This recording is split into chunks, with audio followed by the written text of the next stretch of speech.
What's up everyone, it's Endymion, and I thought I could just sit down on my couch naked and finally enjoy some quality time with Baldur's Gate 3. That I could actually for once just turn my brain off and enjoy some gaming in my free time. But unfortunately, the Starfield controversies keep coming. And in case you've kept even a little of a close eye on the situation, you obviously know about the Starfield Pronoun Whirlwind that's blown through social media. To not repeat myself too much, basically Az from Heel vs. Babyface ranted that pronouns in Starfield were forced political messaging, and that the existence of the game asking you to choose your pronouns separately from your gender was another step towards full-blown woke acceptance. I agree with Az, and the people who disagree often use the argument of, it's just pronouns, who cares, just pick whatever you want and play, it's not like pronouns in games matter that much. Well, in classic I told you so fashion, the fruit has already bore that this, my friends, was absolute nonsense. If pronouns don't matter that much, then surely it would be okay to remove them with a mod, right?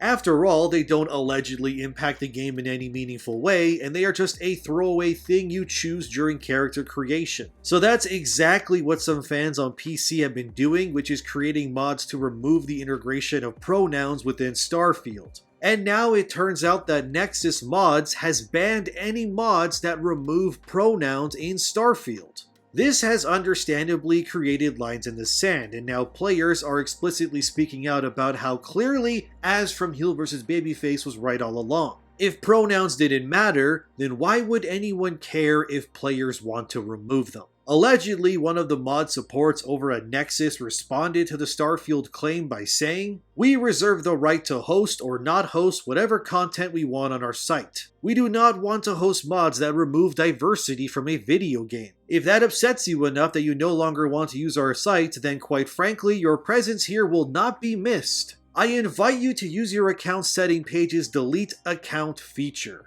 So basically, Nexus Mods openly encourages players who want to remove things like pronouns from Starfield to just delete their accounts and stop using their services. Which is a great way to support your community and totally not confirm that your website is a hive mind echo chamber that's only allowed to think one way. What's funny is that Nexus Mods says pronoun removal is taboo on their website. Yet here we can see that you can still download mods for other games like Skyrim on their website. Mods that have been up for well over 10 years, like this one where you can mod in a child bride for your player character in Skyrim. So I guess Nexus Mods is totally fine with players having child brides. Sure, a lolly, as it's put, is an older person but with the body of a child. So that totally doesn't make it not creepy, but that's fine. You can have your totally not child bride in a video game on our website, but delete pronouns, come on now. Or how about a mod that's also for Skyrim that's been on Nexus for over 10 years that allows players to use handcuffs to enslave anyone in the game to follow their every command?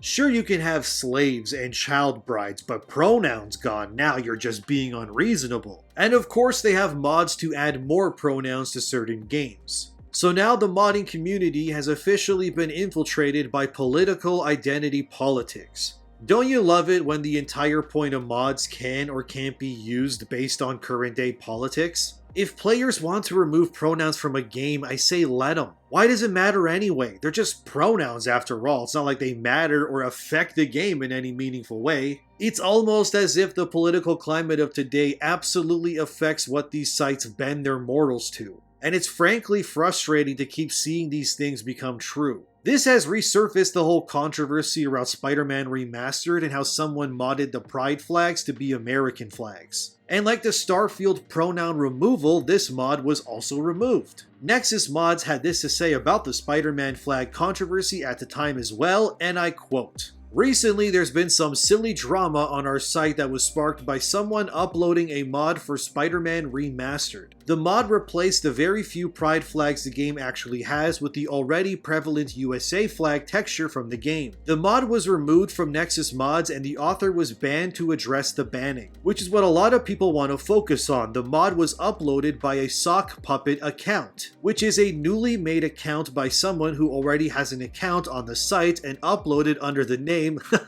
Mike Hawk." Oh, that's great. Sorry. Anyway, it was very clearly done deliberately to be a troll mod. The fact the user needed to make a sock puppet like a coward to upload the mod showed their intent to troll and that they knew it would not be allowed. Had they not been a coward and had they used their main account instead, we would have simply removed the mod and told them we did not want to host it, only banning them if they re-uploaded it again after being fairly warned. The creation of the sock puppet removed any doubt and made it a very easy decision for us. Both the sock puppet account and the user's main account have been banned. In regards to the replacement of pride flags in this game or any game, our policy is thus: we are for inclusivity, we are for diversity. If we think someone is uploading a mod on our site with the intent to deliberately be against inclusivity and or diversity, then we will take action against it. The same goes for people attempting to troll other users with mods deliberately to cause a rise. And for our part, we will endeavor to do a better job of moderating our website to this ethos ourselves. We aren't the authority on what users can and cannot mod. Us removing a mod only means it cannot be found at Nexus mods, nothing more, nothing less, end quote. I just love that last part. We aren't the authority on what users can and cannot mod. Except we totally are and ban things that don't perfectly align with our politics, and this unfortunately is the absolute state of our current world right now. Because everywhere you look basically, every facet of entertainment is being bombarded with this stuff. Even spy novels aren't safe from this nonsense either. From bounding into comics, we have this article titled,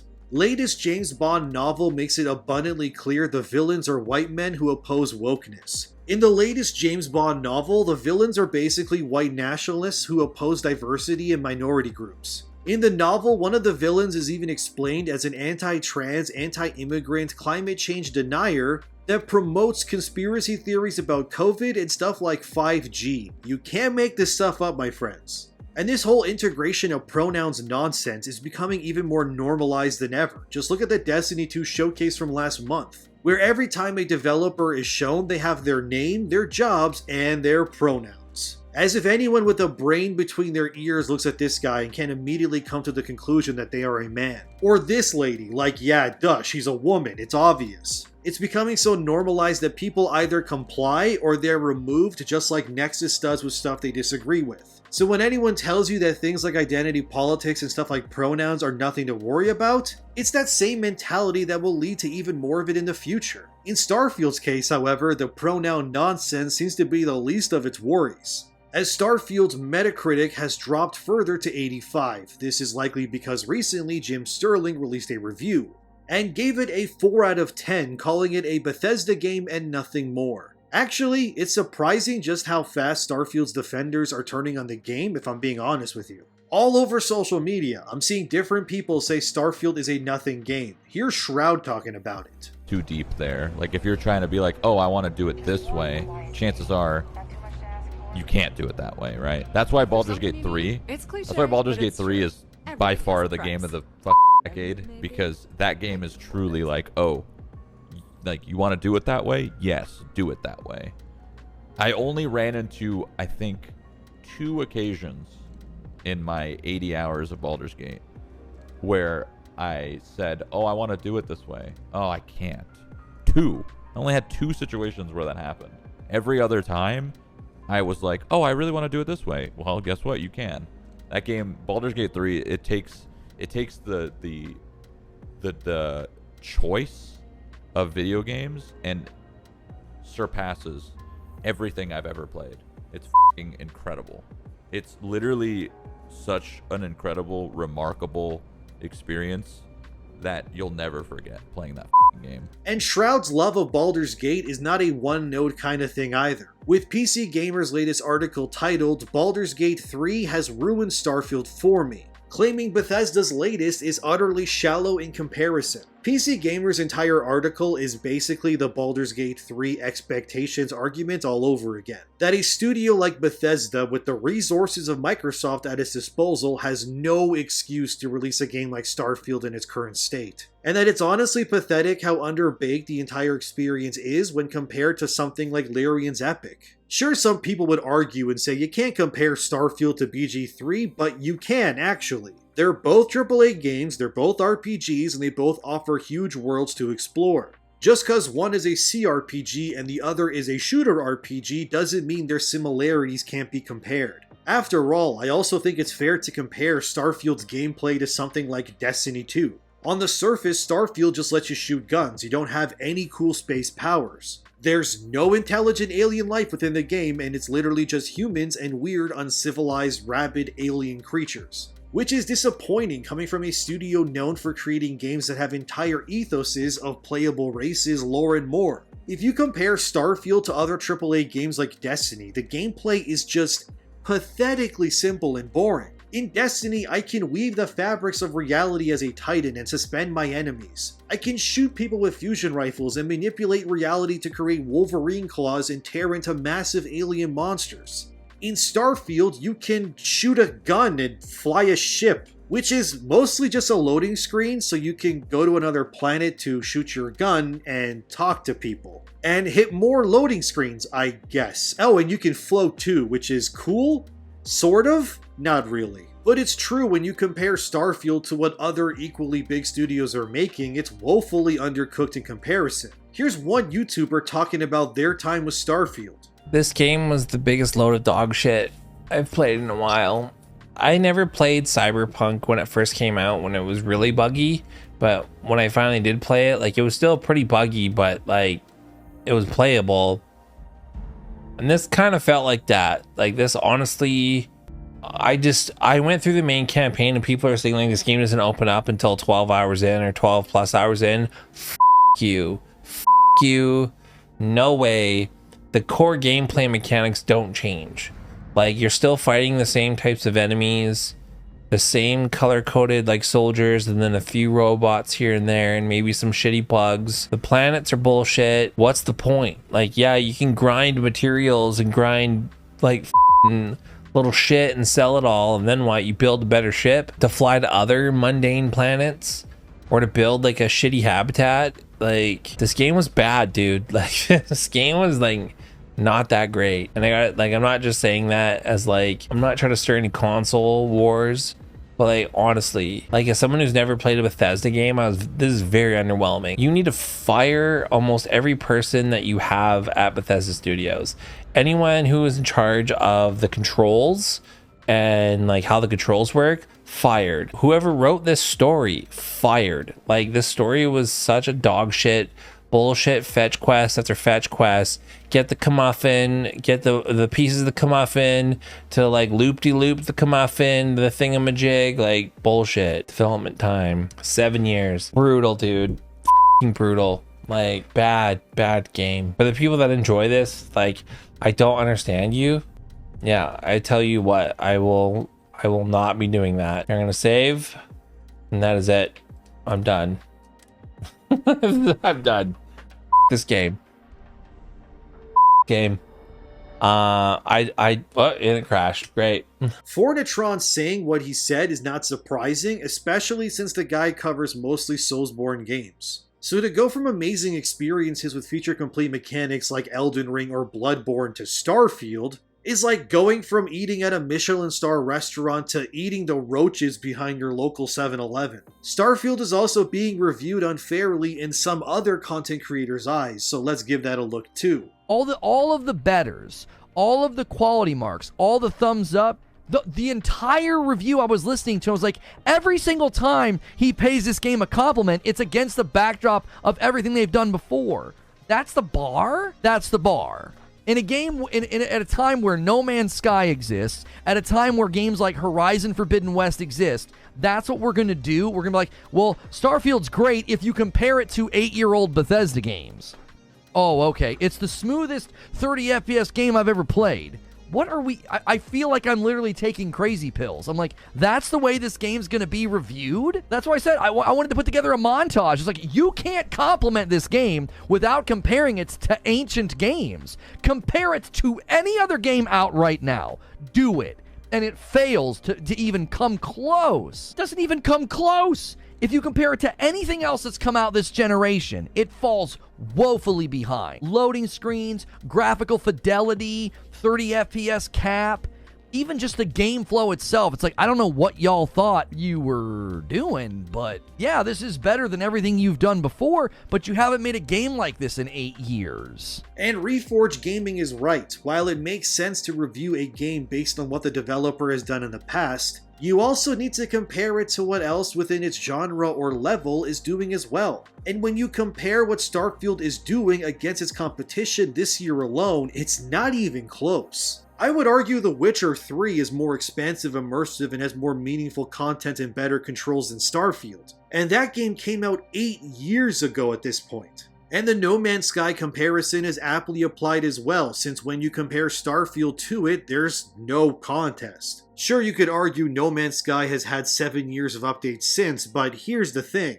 No Man's Sky, however you want to look at it, is an indie dev. This is Bethesda we're talking about. These are the people who made Fallout and Skyrim. There should be no excuse for what they've created here. They've given players a half-baked, half-assed loading screen simulator with no abilities that come anywhere close to what Skyrim's Dragonborn could do. How do you release something like this when games like Baldur's Gate 3 exists? And have your shooting mechanics be what they are when games like Destiny or hell even Armored Core exists? It's just not good enough. I'm not sorry, but let's stop playing pretend here. It's insane that we have articles like this one also from PC Gamer titled, Bethesda says most of Starfield's 1,000+ planets are dull on purpose because when the astronauts went to the moon, there was nothing there, but they certainly weren't bored and that exploration is reward enough. Okay, here's why none of this makes sense. Sure, the moon, as far as we know anyway, is barren. But whatever rigmarole jumping through hoops explanation Bethesda wants to make, the reality is that Starfield is not real life. It's a video game. Why would you make a game that's this big and then on purpose not fill it with things to do? So what if you can go to a randomly generated planet with nothing on it? That's not reason enough for it to exist within a game for people to play. You need to give players reasons to explore. How the hell did Bethesda go from the lands of Skyrim, which is full of discoveries, to giving you 1,000 Skyrim-sized planets with nothing to do on them and thinking it was fine? Be serious, this is the bar we're going to accept? The only way what Starfield did would be considered fine is if Starfield wasn't a video game meant to be bought by players. But instead it was some weird university immersion experience meant to show students what planets could look like or something. But as a video game? Really? It's why I hate arguments when people say, oh, this show sucks, but just watch the first 5 seasons and it gets really good. Or shit like, exploration is reward enough. No, screw that nonsense. You're making a video game, Bethesda. You're not making a National Geographic documentary here. You need to make a compelling product if it's going to stand shoulder to shoulder with its peers. Instead, Starfield looks and feels like it was made in a weekend by a bunch of drunk modders who got bored of adding stuff to Skyrim. If this is the future of what Xbox's fans want in their games, then they've lost the plot even more than I originally thought. And when you force political messaging at every given opportunity like this, off. It's infected everywhere! Nerves kicking in? Oh, shut the f*** up! it's no wonder people are seeing Bethesda and Xbox for what they are and the absolute hypocrisy of today's gaming world. This is all shit. This is garbage masquerading as content. A massive nothing experience deliberately designed to eat up hours of players' lives in order to ensure they stay subscribed to Game Pass. Jesus Christ, how far Bethesda has fallen, dude. I mean, they even made an entire dragon language in Skyrim, but there's no intelligent aliens in Starfield. Are you kidding me? From the pronoun nonsense to mods removing stuff because it doesn't fit their ideologies, to better games overshadowing Starfield already and the nonsense and copium of players trying to justify their game subscriptions, it just all makes me depressed to see where we're at right now, but if you like Skyrim, cool, whatever. I'm gonna go play Baldur's Gate now because this shit is bananas and it's awful. Thanks for watching, subscribe for more in the future, and like the video to help the channel out. Have a great day, and I'll see you in the next one. And oh yeah, screw Nexus mods. I'm tired. Have a great day. I probably already said that. I'm done talking. Bye.